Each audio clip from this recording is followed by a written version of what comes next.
Muito bom dia a todos. Mais um primeiro dia da semana pela manhã, onde virtualmente nós nos reunimos aqui, para pensarmos um pouco, para meditarmos um pouquinho sobre a palavra de Deus. Hoje, mais uma vez, um estudo sobre a oração.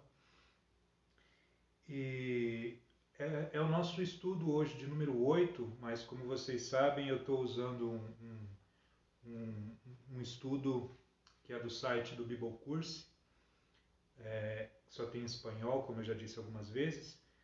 Lá esse estudo já é o de número 9, tá? Mas eu pulei o de número 8, para nós aqui então é o estudo de número 8, porque tem muita coisa para falar sobre oração, mas não sei se é viável a gente usar todo aquele material que tem lá, então eu resolvi que eu vou dar uma resumida, mesmo porque eu espero, né, que estejamos chegando próximo já do final desse isolamento aí, dessa pandemia. Quem sabe logo logo a gente pode voltar a se reunir nos prédios mesmo, né, das nossas igrejas. E então tem algumas coisas que eu acho mais importantes naqueles estudos que eu quero falar aqui sobre a oração. Então hoje nós vamos tratar desse assunto, que vai ser, nós vamos falar um pouquinho sobre a oração do Pai Nosso. E eu espero que para aqueles que não têm o hábito de estudar a Bíblia, que possam aprender algumas coisas que nunca pensaram em ouvir.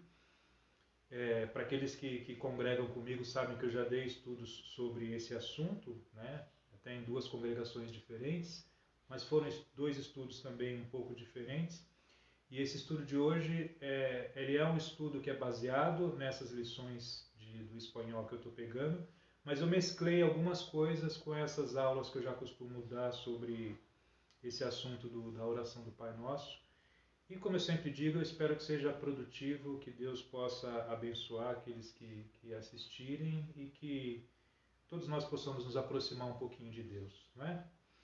E eu queria começar hoje dizendo e pensando que não existem orações pequenas, né, ou oraçõezinhas, sabe? Não, essa é uma coisa que não é bíblico nós pensarmos dessa forma. Agora, com relação às pessoas, tem muitas pessoas que acreditam na oração de fato, né? Tem outras pessoas que duvidam que exista oração ou duvidam do poder da oração.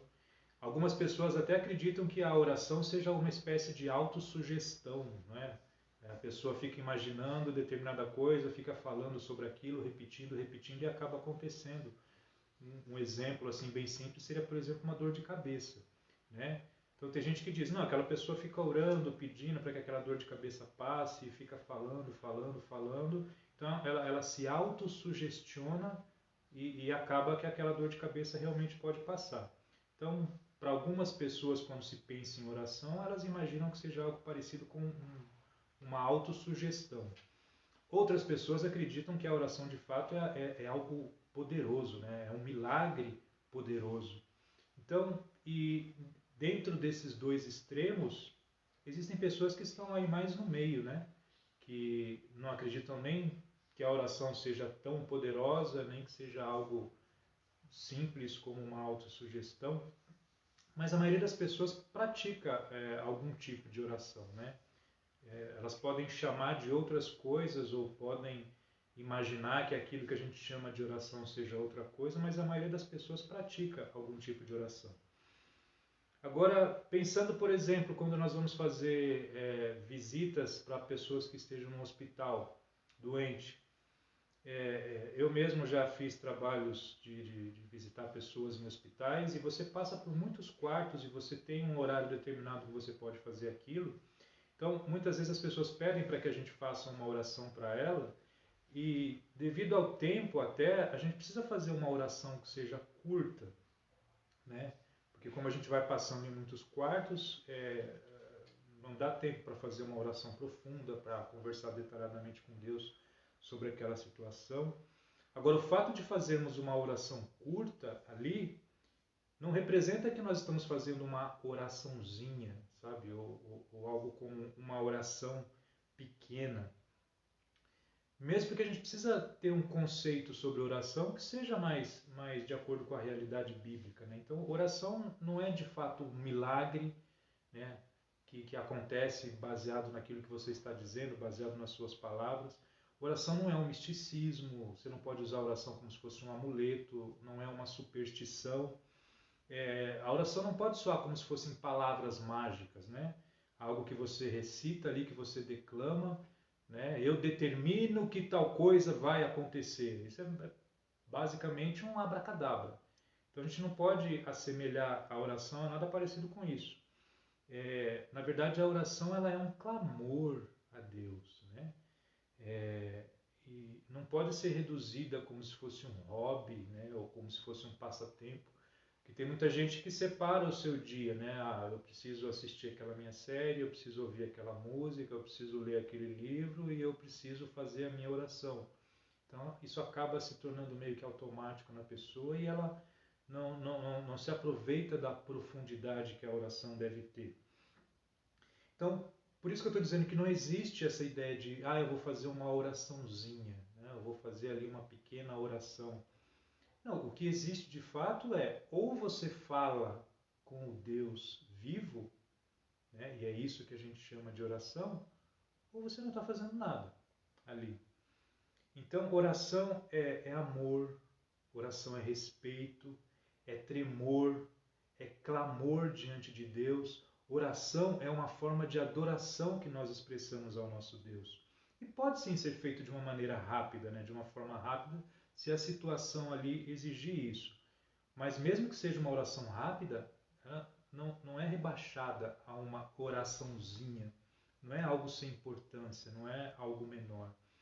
E mesmo porque se você está naquela situação do hospital, em que você precisa fazer uma oração que seja rápida, quando você chegar na sua casa com mais tempo, você pode investir ali uma conversa mais demorada com Deus, falando com Deus sobre as pessoas que você visitou, sobre os problemas que você encontrou ali, sobre os agradecimentos que as pessoas estão fazendo. Então, na sua casa, você pode, aquela oração rápida que você fez, você chega na sua casa, você pode transformar ela em uma conversa muito mais proveitosa com Deus, né? Essa é a ideia de uma oração humilde, né? Nós temos que ter humildade quando nós fazemos as nossas orações. E a gente sabe que a gente pode orar por uma pessoa que está doente e a pessoa pode se curar. Mas ao mesmo tempo a gente pode orar e a pessoa pode não se curar. Né? Então, essa ideia de termos humildade também quando estamos fazendo as nossas orações. Porque orar não exige uma explicação. Né? Eu não preciso entender exatamente o que está acontecendo, de que forma que Deus vai responder. Oração não exige explicação. O que a oração de fato exige é a presença de Deus. É isso que nós temos que ter plena convicção de estarmos buscando quando nós fazemos as nossas orações. É a presença de Deus. Porque se Deus está presente ali enquanto você está orando, peça a Ele. Clame, busque, porque Ele está disposto a te ouvir. Então, muitas vezes, para a ciência ou para a medicina, pode ser uma doença terminal, né? Os médicos podem olhar para aquilo e dizer não há mais esperança para essa pessoa, mas para Deus não precisa ser assim. Não é dessa forma. Então, muitas vezes, até a gente vê pessoas orando por uma pessoa que está doente ali, orando pela família dela, e a oração parece que tem muito mais a intenção de conformar aquela família com uma tragédia que está breve a acontecer. Cadê a fé? Né? Onde está a fé? Então, sim, a gente tem que pedir para que Deus cure aquela pessoa, porque se Ele quiser, se tiver dentro da vontade dele, Ele não tem nenhuma dificuldade para curar aquela pessoa. Nós temos que orar, sim, para que Deus cure, temos que orar para a família, para que a família faça parte da família de Deus, para que Deus possa ouvir as orações deles também. Então, é um clamor que a gente faz com fé pela pessoa que está doente. E muitas vezes a gente faz uma oração pedindo por algo que a gente nem acredita que possa receber. E ainda mais agora nesse momento, né, em que nós estamos em um momento de muito agradecimento por Deus ter atendido as nossas orações e por termos visto algumas pessoas sendo curadas deste Covid, né? Mas infelizmente não são todas as notícias de cura que nós recebemos, né? Nós temos notícias de pessoas que estão falecendo por conta dessa doença. Então, o que eu vou ficar fazendo? Eu vou ficar tentando entender por que Deus atende a oração de algumas pessoas e por que parece que a de outras ele não atende? Minha obrigação não é entender de que forma Deus age. A minha oração, ela tem que ser de forma a reconhecer que Deus é soberano, que a vontade dele é soberana e eu quero me colocar sob essa vontade. E a vontade dele me ensina que eu devo clamar, que eu devo pedir e que eu devo acreditar naquelas coisas que eu estou pedindo. Porque por que nós oramos a Deus? Por que a gente investe tanto o nosso tempo em oração? Porque nós sabemos que Deus responde, né? Nós podemos não saber exatamente como ou quando ele vai responder, mas ele responde. Se nós não crêssemos nisso, por que nós investiríamos tanto tempo em oração? E pensando, por exemplo, na ideia de uma criança pequena ela não pode fazer um desenho que seja ruim. Se você imaginar uma criança de 3 anos de idade fazendo ali um rabisco, um desenho, de repente ela diz que é você ou diz que é a sua casa, você não pode pegar aquele desenho daquela criança e comparar com o desenho de um adulto e muito mais de um adulto que for desenhista de fato, né? Você não pode pegar os dois desenhos e dizer, não, esse aqui é muito bom e esse aqui é ruim. Não, porque dentro das possibilidades da criança ela fez o melhor que ela pôde e aquilo até sim pode ser chamado de arte, né? Da mesma forma, um cristão verdadeiro ele não pode fazer uma oraçãozinha, né? Eu vou fazer uma pequena oração ali. Não, ou ele de fato ele ora, ele conversa com Deus, ele entra na presença do Deus soberano, ou ele não está fazendo nada. Portanto, ore, né? Converse com Deus. Ore para sair da ignorância, ore para sair da idolatria, ore para sair do egoísmo. Se você, de repente, que está assistindo isso, não é um cristão, não colocou Jesus como o Senhor da sua vida, ore para que Deus abra os seus olhos. Ore para que Deus toque no seu coração, para que você se interesse em saber qual é a vontade dele. Né? Porque quando a gente olha para a nossa realidade, quando a gente olha para esse mundo, se você achar que a única realidade que existe é essa, eu tenho muita pena de você. Porque eu não gostaria que a minha única realidade fosse essa na qual nós vivemos. Então, sim, eu acredito num Deus que é transcendente, que ele é soberano e que ele tem muitas promessas para nós. E eu oro para que ele possa tocar no seu coração, para que você se interesse em saber um pouco mais sobre essas coisas. Mas o tema de hoje, nós vamos falar um pouquinho então sobre a oração do Pai Nosso, que ela está lá em Mateus capítulo 6. Vamos ler. Mateus capítulo 6, a partir do versículo 9, que é onde Jesus nos ensina a orar.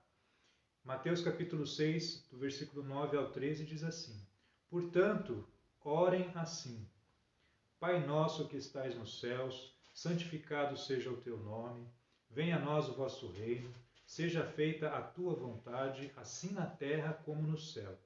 O pão nosso de cada dia nos dá hoje, e perdoa-nos as nossas ofensas, assim como nós perdoamos aqueles que nos têm ofendido. E não nos deixes cair em tentação, mas livra-nos do mal, pois teu é o reino, o poder e a glória para sempre. Amém. Que oração linda e tão conhecida, né? Todas as pessoas já ouviram essa oração. E para que Jesus ensinasse os discípulos essa oração, eles perguntaram, né, para ele, eles disseram: Senhor, ensina-nos a orar. E foi isso que ele fez, né? Os discípulos disseram: João ensinou os discípulos dele a orar, então ensine-nos também. Agora, é interessante que Jesus ele não ensinou uma técnica, ele não ensinou uma fórmula, ele não ensinou uma receita, né? Ele ensinou uma bela e simples oração.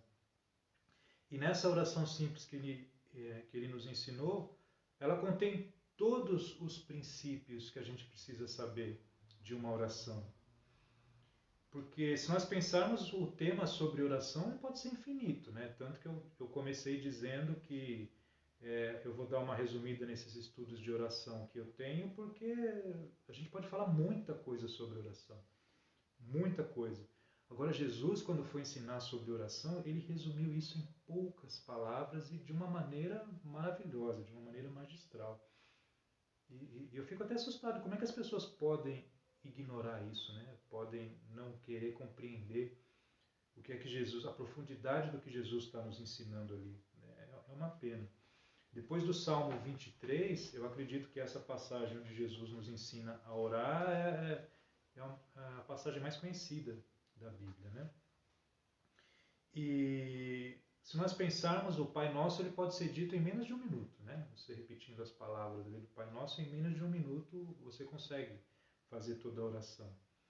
Mas ela é muito mais abrangente do que isso, né? O Pai Nosso ele não foi feito para ser repetido, né? Para ficar repetindo, repetindo, repetindo. Nós podemos dividir a oração do Pai Nosso, uma das formas de dividirmos ela é assim. A primeira parte, né, que fala do pão nosso de cada dia, ela trata das nossas necessidades materiais, né, das nossas necessidades primeiras, assim. A segunda parte da oração ela trata do perdão, né, então ela diz respeito às necessidades que se referem ao nosso relacionamento com as outras pessoas e também ao nosso relacionamento com Deus. E a terceira tem justamente a ver com a tentação e com as nossas necessidades espirituais.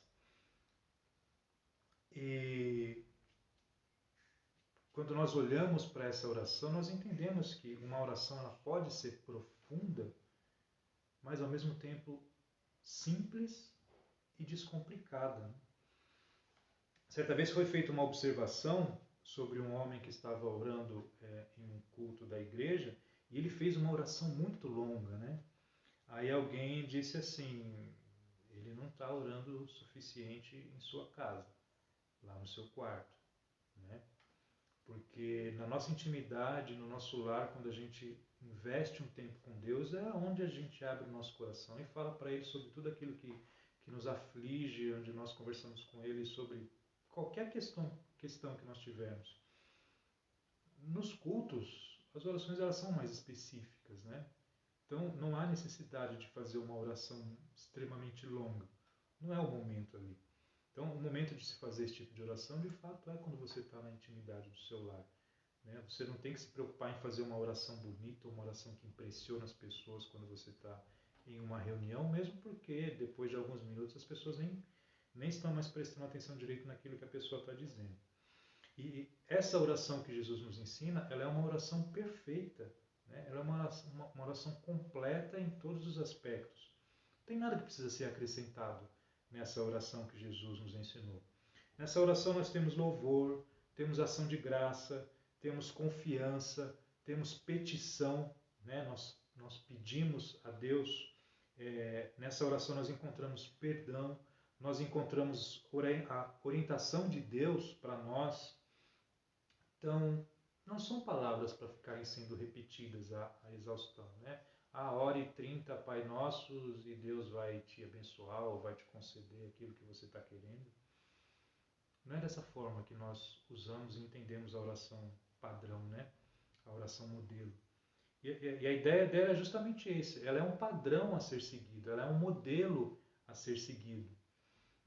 Então, quando Jesus diz, Pai Nosso que estais nos céus, eu tenho certeza que em algum momento da vida, a maioria das pessoas ela se perguntou, será que tem de fato um Deus lá em cima? Né? Será que esse Deus ele me conhece? Será que ele sabe alguma coisa sobre mim? Será que ele está interessado em mim? Será que ele se importa comigo? Né? Num universo infinito com tantas possibilidades.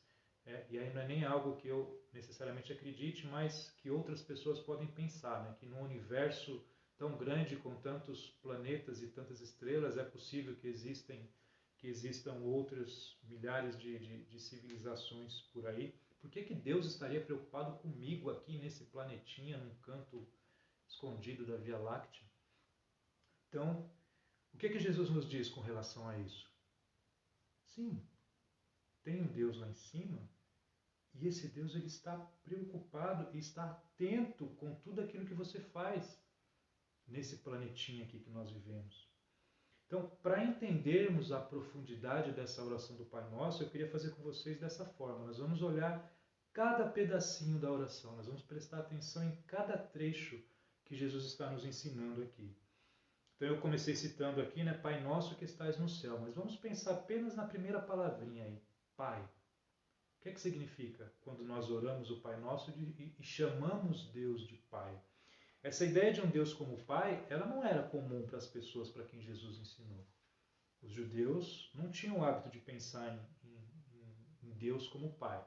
Quando muito Deus, eles pensavam em Deus como Pai da nação de Israel, como um todo, mas não cada indivíduo tendo essa intimidade com Deus. E o que Jesus fez foi isso. Jesus apresentou para aquelas pessoas, e evidentemente para todos nós, ele apresentou Deus como um Pai. A única vez que Jesus não chamou Deus de Pai, que chamou Deus de Deus, foi na cruz. Quando Deus colocou em Jesus todo o pecado da humanidade, para que ele pudesse carregar aquele pecado nosso e nos oferecer o perdão. Então Deus, nós não devemos olhar para Deus como sendo um juiz carrasco, né? Mas como um Pai amoroso. Foi assim que Jesus nos ensinou a pensarmos em Deus. Lembrando até da história do filho pródigo, eu tenho certeza aí que todo mundo já ouviu falar, quando o filho pródigo saiu da presença do pai, que ele pegou a sua parte na herança, ele não estava nem aí para o pai, ele não queria saber do pai, ele só queria saber do dinheiro que o pai tinha e que ele achava que era dele, né? Agora, quando ele voltou para casa arrependido, né, com o coração quebrantado, simplesmente o pai bastava para ele. Ele não estava mais preocupado com dinheiro, com fortuna, com conforto, né? Então, o que um filho mais necessita é do pai. Que outra preocupação um filho pode ter se ele estiver na presença do pai? Sabendo que o pai cuida dele como um filho, né? Agora, Jesus ele foi ainda mais longe quando ele nos ensina a chamar de pai, porque ele usou uma palavrinha, que é a palavra Abba, que é uma palavra que as crianças, a primeira coisa que as crianças aprendiam a falar naquela época era Abba e Ima, que era papai e mamãe. Então, Jesus ele nos trouxe essa intimidade com Deus, né? Ele nos ensinou que nós podemos ter um relacionamento íntimo, né?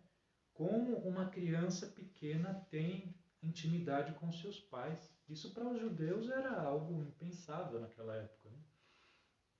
Então é isso que Jesus nos trouxe. Ele nos trouxe um pai que é próximo, que nos ama, que cuida de nós. Essa é a visão que nós temos que ter de Deus. Ao invés de pensar num Deus distante, num Deus inacessível, né, num Deus que criou o universo e não está muito preocupado com a gente, não. Nós temos um Deus que ele é pessoal, que ele quer proximidade com nós. E aí, Jesus nos ensinou, Pai, mas ele não é Pai meu. Jesus nos ensinou nesta oração, nos referirmos a Deus como Pai nosso. Outro choque para o judeu, isso na verdade, né? Porque para o judeu a ideia de Deus era que Deus era o Deus deles. Não era Deus dos gentios, não era o Deus de toda a humanidade. Então Jesus estava ensinando para eles, não, Deus é Deus de todos, né? Os judeus eles estavam esperando um Messias, mas a ideia deles não é que fosse um Messias para todas as pessoas, para os gentios. Não, o Messias que eles esperavam era o Messias deles. Eles esperavam um rei dos judeus. Por isso que eles eram tão orgulhosos, né, com essas ideias que eles foram alimentando durante os séculos, que eles não puderam nem aceitar que aquele Jesus era de fato o Messias que eles estavam esperando. Na verdade, os judeus até hoje estão esperando que o Messias venha, né? Então, Jesus ele nos ensina um valor inestimável que cada pessoa tem. Por isso que na oração, em momento nenhum, ele usa os pronomes meu, né, ou eu, né? É sempre com essa ideia de nosso, realmente. É Pai Nosso que nós devemos chamar Deus, né? Porque Ele é Deus de todos e Ele é o Deus de tudo e o único Deus que existe, que é vivo de fato, né? E se nós pensarmos na ideia de um Deus Pai, ele exige fraternidade entre os seus filhos, né, que são adotados como filhos. E eu não sei nem se eu vou conseguir terminar essa aula hoje, mas eu preciso fazer um adendo aqui também, que nós estamos vivendo um momento onde as pessoas estão discutindo muito sobre racismo, né? Estão tendo várias manifestações aí em alguns lugares com relação ao racismo. E uma pessoa que chama Deus de Pai, uma pessoa que participa da ceia, ela não pode ter nenhum tipo de racismo dentro de si, de nenhuma forma. Jesus, quando nós participamos do pão da ceia, ele ensina que nós partilhamos ali de um único pão para termos comunhão entre nós como se fôssemos um. É um corpo. E Deus é Pai de todos. Inclusive, essa ideia de racismo é uma coisa que é difícil até de entender, porque só existe uma raça que é a raça humana. Né? Como que tem pessoas que olham diferente ou que pensam diferente por causa de cor de pele, de cor de cabelo, ou seja lá do que for.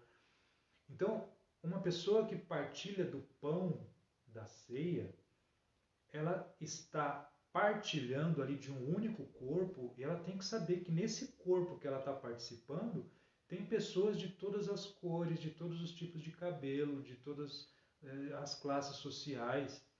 E se essa pessoa trata alguém diferente por qualquer uma dessas questões, a Bíblia também ensina que nós temos que tomar cuidado quando partilhamos da ceia.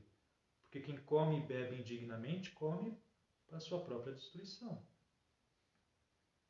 Então, alguém que tenha dentro de si qualquer tipo de racismo, pense, isso é antibíblico. Um cristão não pode alimentar dentro de si nenhuma espécie de sentimento com relação a essas coisas, né? Mas voltando aqui, é justamente essa ideia que Jesus nos passa, né, de um Deus de fraternidade. Né? Então nós não podemos ser egoístas, não podemos ser egocêntricos, mas o que Jesus nos ensina é humildade e amor, né? Principalmente quando estamos tratando de oração. E aí Jesus continua na oração, né? Pai nosso que estais nos céus. Então Deus, ele é um Deus transcendente, né? É um Deus que está além da criação, além desse universo material que nós conhecemos. E a ideia de Deus sendo infinito, né? Olha que interessante aqui, acho que voltou aí. Então Deus sendo infinito, ele não cabe em um determinado lugar, né? A presença de Deus, ela é infinita. Deus está em todos os lugares. Assim como o conhecimento de Deus é infinito, assim como o poder de Deus é infinito. Então, para mim, na minha concepção pequena que eu tenho, quando esse trecho ele diz que Deus, que estais nos céus, né, ele não diz que Deus está no céu, mas que está nos céus. Talvez seja por causa disso, né? Porque representa aí um pouco da infinitude de Deus, né? Ele não cabe em um céu, mas ele está nos céus. Então Deus é algo que vai muito além daquilo que nós somos capazes de compreender. E além de estar, de transcender a criação, Deus também ele está distante do pecado, né? Ele está separado daquilo que é imperfeito, ele está separado daquilo que é impuro, porque Deus é santo. Essa é a ideia de santidade, né? É estar completamente separado daquilo que é pecado. Então, um pecador arrependido, aquele pecador que reconhece que é um pecador e que precisa do perdão de Deus para poder entrar na presença dele, esse é o filho que é adotado como filho e que vai poder ter intimidade com Deus. Vai poder chamar Deus de Pai. Agora, um pecador que é rebelde, que não acha que tem que se arrepender de nada, que não colocou Jesus como Senhor da sua vida, esse pecador ele continua separado e distante de Deus. Por isso eu insisto nessa ideia. Não se engane. Se você não se arrepende de ser um pecador, ainda que você possa dizer que ora todos os dias, você está distante de Deus por causa dos seus pecados. Continuando a oração, né? Pai nosso que estais nos céus, aí Jesus ensina a dizermos, santificado seja o teu nome. Evidentemente, nós sabemos que Deus ele já é santo, né? Ele não depende de que nós precisamos dizer isso para que ele seja santo. Mas eu, com a minha vida, com a minha maneira de viver, eu devo viver de forma que o nome dele seja santificado também através da minha vida, né? Através das ações que eu tenho, das atitudes que eu tenho. Então, que as pessoas olhem para mim, vejam a transformação que Deus fez na minha vida e, através disso, o nome dele seja santificado. Né? O nome dele seja glorificado, seja santificado também através da minha vida. Então, essa é uma forma de nós entendermos quando dizemos, santificado seja o teu nome. Senhor, que o Senhor use a minha vida, que a minha vida seja de tal forma que eu possa também com ela santificar o teu nome. Né? Que as pessoas olhem para mim e o teu nome seja santificado por causa daquilo que o Senhor faz na minha vida. E Jesus continua, né? Venha a nós o vosso reino, seja feita a tua vontade. Oração é estarmos na companhia de Deus, né? Oração é um relacionamento que nós temos com Deus, é uma amizade que nós temos com Deus. Não tem nada a ver com performance, né? Por isso que eu falei agora há pouco de uma oração longa em um culto. Né? Não depende da sua performance, se você ficar satisfeito, nossa, acho que eu falei coisas ali que as pessoas devem ter achado bonito. A oração não tem nada a ver com isso, né? Nós temos o hábito de pensar que quando nós oramos, nós temos alguma coisa que nós queremos dizer para Deus. Agora, Jesus ele nos ensina que Deus tem algo a nos dizer também quando nós oramos, né? Então, orar é mais do que pedir para Deus, Deus, que o Senhor abençoe a minha vontade. Né? Olha, eu estou passando essa situação, eu gostaria que as coisas acontecessem assim, eu queria que o Senhor me abrisse uma porta de emprego, eu gostaria que o Senhor curasse determinada pessoa, eu preciso que o Senhor me ajude com esse problema que eu estou tendo em casa. Ou seja, eu não posso pedir para Deus que Deus abençoe a minha vontade. Né? Senhor, faz aí as coisas que eu estou querendo do jeito que eu quero aqui. Não. Quando nós oramos, nós estamos nos apresentando a Deus para que a gente possa fazer a vontade de Deus. Por isso que nós dizemos, né, seja feita a tua vontade. Nós não estamos dizendo para Deus, Deus, por favor, muda a sua vontade aí e adapte a sua vontade para que ela seja exatamente como a minha vontade. Né? Ou seja, aquilo que eu quero, aquilo que eu desejo, aquilo que eu estou pedindo ao Senhor, que o Senhor aí se adapte a isso para que a tua vontade seja a mesma que a minha. Não é assim que nós devemos orar. Né? Orar é se render a Deus. Né? Agora, somente se o reino vier em minha vida, de fato, eu poderei dizer, seja feita a tua vontade. Porque estar no reino é fazer Deus o rei da sua vida. Né? Então, Deus sendo soberano sobre todas as suas vontades, sobre todos os seus pensamentos, aí você vai agir de acordo com a vontade de Deus e você vai poder encher a sua boca e dizer, Senhor, seja feita a tua vontade, porque eu estou no teu reino e toda a minha vida representa o teu reinado. Porque nós sempre temos o que melhorar, né? Nenhum de nós vai atingir a perfeição enquanto estivermos aqui neste plano. Então nós sempre temos que pedir a Deus, venha o teu reino. Né? Que o teu reino se espalhe por mais lugares na terra, né? Que através da minha presença o teu reino ganhe território no meu trabalho, na minha escola, entre os meus amigos, com a minha vizinhança, no meu lar, né? Na igreja. Então, venha o teu reino, cada vez mais, cada vez de uma forma mais ampla e que eu me entregue cada vez mais a isso. Porque o reino ele só será pleno na eternidade, né? Então, até que cheguemos lá, nós sempre precisamos pedir para que venha cada vez mais e mais o teu reino. E aí, seguindo a oração, Jesus nos ensina, o pão nosso de cada dia nos dai hoje.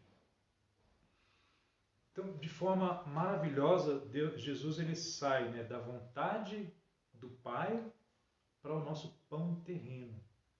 Então, e esse pão do que ele trata aqui é o pão necessário para cada dia. Né? Então, ele nos ensina a pedir o pão de hoje. Eu não posso estar preocupado com o pão de amanhã, ou com o pão da semana que vem, ou o pão para o mês todo. Não. É a minha necessidade de hoje, a minha necessidade básica. E é interessante que ele nos ensina a pedir pelo pão. É aquilo que eu necessito para sobreviver. Ele não diz para a gente pedir bolo, para a gente pedir doce ou para a gente pedir alguma coisa supérflua, né? E aí a gente pode até se lembrar da história do maná, como Deus alimentava o povo lá no deserto. Deus sustentava aquele povo todos os dias eles recebiam aquele maná. E dessa forma que nós devemos direcionar a nossa fé, né? Para que todos os dias Deus me dê aquilo que eu necessito. E como diariamente nós precisamos desse pão para nos alimentarmos, diariamente também nós precisamos de Deus, né? Então, esse pão, ele representa aquilo que é essencial para a nossa vida. E se nós estivermos pedindo de acordo com a vontade de Deus, ele vai nos dar. Então, se eu pedir para que eu sempre tenha o essencial para cuidar da minha família, Jesus ensina que essa oração Deus vai atender. Agora, se eu pedir por luxo, se eu pedir por conforto, se eu pedir por coisas supérfluas, Jesus não garante que Deus vai nos dar essas coisas, né? Evidentemente, ele pode fazer da forma que ele quiser. Agora, o essencial, Deus nos promete. O supérfluo, não. E Jesus continua: perdoai as nossas ofensas, assim como nós perdoamos aos que nos têm ofendido. E aí, lembrando de Shakespeare, né? Perdoar ou não perdoar? Eis a questão. É fácil entender que a gente precisa do pão todos os dias, né? Do alimento. Agora, será que a gente entende que a gente precisa do perdão de Deus também todos os dias? Você é pecador. Eu sou pecador. E nós precisamos ser perdoados constantemente. Agora, o que Jesus está nos ensinando aqui é que para que nós sejamos perdoados, a gente também precisa perdoar. Qual que é o segredo do perdão? É nós entendermos o quanto nós somos perdoados, né? O quanto Deus nos perdoa, para que a gente tenha motivação para oferecer o perdão para as outras pessoas também. Agora, a gente precisa entender o que é que a gente está pedindo para Deus quando a gente ora o Pai Nosso, quando a gente usa Ele como modelo. Nós estamos dizendo para Deus: Deus, nos perdoe da mesma forma que nós perdoamos as outras pessoas. Então a gente está dizendo para Deus: Deus, faça conosco da mesma forma que nós fazemos com as outras pessoas. Nós temos que ter muito cuidado com o que nós pensamos e desejamos para outras pessoas. Por exemplo, às vezes em nosso lar a gente tem alguma festa na rua com aquelas músicas horrorosas, barulhentas e altas. Será que em algum momento você não pensa que gostaria que caísse uma bomba ali, que explodisse tudo para que aquela confusão parasse? Eu espero que nós não tenhamos pensamentos assim, porque nós estamos dizendo para Deus, para Ele fazer a mesma coisa com a gente. Ou você acha que você merece perdão de Deus e aquelas pessoas não merecem o seu perdão? Nós não merecemos o perdão de Deus. Nós temos tudo o que é necessário para que nós agíssemos exatamente como Jesus age.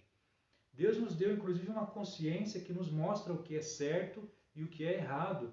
Por que é que todos os dias nós escolhemos tantas vezes fazer o que é errado? Você não merece o perdão de Deus e mesmo assim Ele te oferece. Então é muito fácil você perdoar um amigo, um familiar, alguém que você gosta de alguma bobeirinha que ele fez. Mas não é só isso. Nós temos que perdoar aquelas pessoas que nós achamos que não merecem, aquelas pessoas que nos fazem mal, sabendo que estão fazendo, até se divertem enquanto nos fazem mal. É esse que nós temos que nos esforçar a aprender a perdoar. Porque Jesus nos ensina que Deus vai fazer conosco da mesma forma que nós estamos fazendo com os outros, né? E tudo que nós pedimos nessa oração é de primeira necessidade, né? São aquelas coisas que nós não podemos viver sem elas. E aí Jesus continua, né? E não nos deixeis cair em tentação, mas livra-nos do mal. A ideia do mal aqui é o maligno, né? Ou seja, nós estamos pedindo para que Deus nos livre do maligno. Porque nós sabemos que os maus desejos, eles vêm do nosso próprio coração. Se quiser conferir isso, dá uma olhadinha lá em Marcos capítulo 7, versículo 21. Agora, o maligno, ele faz com que a gente não tenha controle sobre essas vontades que estão aqui dentro. E por causa disso, nós acabamos caindo em tentação. Né? Nós somos fracos e o inimigo consegue nos convencer a fazer uma porção de coisas erradas todos os dias. Então, esse é mais um item de primeira necessidade para nós que somos cristãos e que somos filhos de Deus. É clamar a Deus para que Ele nos auxilie, para que Ele não nos deixe cair nessa tentação. Né? E principalmente em algumas áreas que nós temos dificuldades, né? Que tem algumas áreas da nossa vida que nós temos muita dificuldade, que a gente não quer fazer aquilo, a gente sabe que é errado, a gente pede para que Deus nos ajude e a gente continua caindo naquilo. Algumas dessas situações são desesperadoras. Eu preciso caminhar para o final aqui. Então, na parte final da oração, Jesus ele diz, né? Porque teu é o reino, o poder e a glória para sempre. Amém. Jesus ele nos ensina a começar a oração glorificando o nome de Deus e a terminarmos a oração também glorificando o nome de Deus. Então, como que Jesus nos ensina? Senhor, no céu, seja santo o seu nome, venha o teu reino, seja feita a tua vontade, dá-nos o nosso pão diário, perdoa-nos, proteja-nos. Por quê? Porque teu é o reino, todo o poder é teu, toda a glória é tua. Nós nos rendemos em adoração a Deus.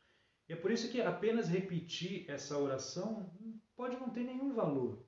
Agora, se nós usamos essa oração como um guia para nós orarmos, aí sim nós estaremos nos aproximando daquilo que é a vontade de Deus. Então, essa oração ela pode ser dividida em duas etapas também, né? Ela começa com 3 pedidos que são relacionados com o reino de Deus, né? Então, santificado seja o teu nome, venha o teu reino e seja feita a tua vontade. E 3 pedidos que são relacionados com a nossa vida. Né? O que nós pedimos a Deus nessa oração? Pedimos pão, pedimos perdão e pedimos proteção. E com isso, com essas coisas que Jesus nos ensina nessa oração, nós temos tudo o que precisamos para viver nessa vida. Se você tiver a presença de Deus como um pai na sua vida, o que mais você pode querer? Então eu tenho dito também nesses estudos, o que nós buscamos quando oramos é muito mais a presença do próprio Deus na nossa vida do que qualquer coisa que nós estivermos pedindo a Ele. Quando nós oramos para que Deus interceda por alguma pessoa, seja essa pessoa por estar doente ou por qualquer outra coisa que seja, nós temos que pedir para que essa pessoa possa ter a presença de Deus na vida dela. Não tem nada mais importante do que isso e não tem nenhuma outra forma de ajudar mais essa pessoa do que se de fato ela tiver a presença de Deus em sua vida. Chegamos ao final de mais esse estudo e mais uma vez eu queria agradecer a todos aqueles que partilharam e que tiveram comunhão em oração.